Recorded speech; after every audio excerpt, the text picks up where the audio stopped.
ইসলামের ইতিহাসে 350 বছর পর্যন্ত মাযহাবের কোনো অস্তিত্ব ছিল না, সবাই কোরআন এবং হাদিস মানত।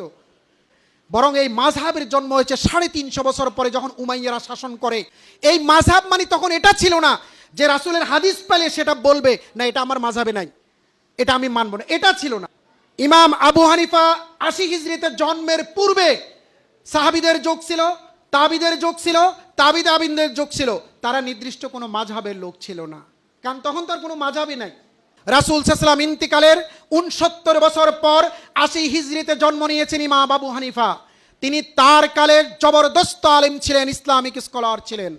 আমরা মনে করি তিনি জবরদস্ত সালফে সালেহিনদের অন্তর্ভুক্ত। তিনি তার কালে তিনি কুফায় বসবাস করতেন। কুফায় হাদিসের বিস্তার কম ঘটেছে, হাদিস সংগ্রহের সোনালী যুগ ছিল 300 হিজরি। এই মর্মে সবাই একমত।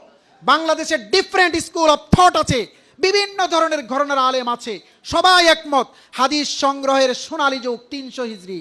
তার মানে 80 হিজরিতে তখনও হাদিস সংগ্রহ সংকলন হয় নাই পরিপূর্ণরূপে।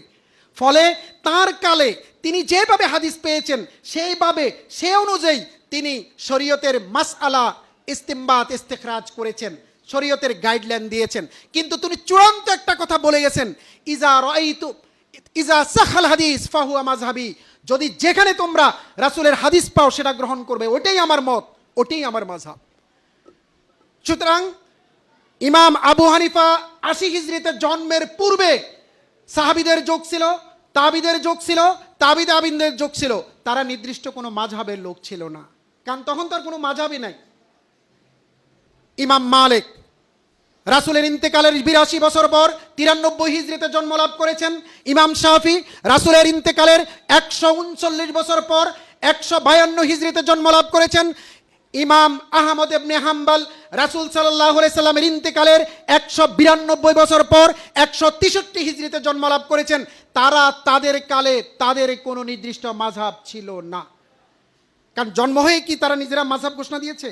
না, বরং এই মাযহাবের জন্ম হয়েছে 350 বছর পরে, যখন উমাইয়ারা শাসন করে। শাসন ব্যবস্থার জন্যে, বিচার করার জন্যে রাষ্ট্রে জরিপ চালানো হয়েছে। দেখা গেল রাষ্ট্রে 4 শ্রেণীর মতের ইমামের লোক রয়েছে। তারা ওই 4 শ্রেণীর ইমামের জন্য 4 জন ইমাম রেখেছে। হানাফি মাযহাব থেকে একজন, শাফি মাযহাব থেকে একজন, মালিকি হাম্বলি থেকে একজন, এবং আরো অনেক মাযহাব ছিল, বাকিগুলো ডিলিট করে দিয়েছে। কারণ সবচেয়ে বেশি মাযহাবের লোক হলো 4 মাযহাবের তখন ছিল। এই মাযহাব মানে তখন এটা ছিল না যে রাসূলের হাদিস পেলে সেটা বলবে না এটা আমার মাযহাবে নাই, এটা আমি মানব না, এটা ছিল না। তখন মাযহাব মানে ছিল শরীয়তের বিধিবিধানের এক একটা মত।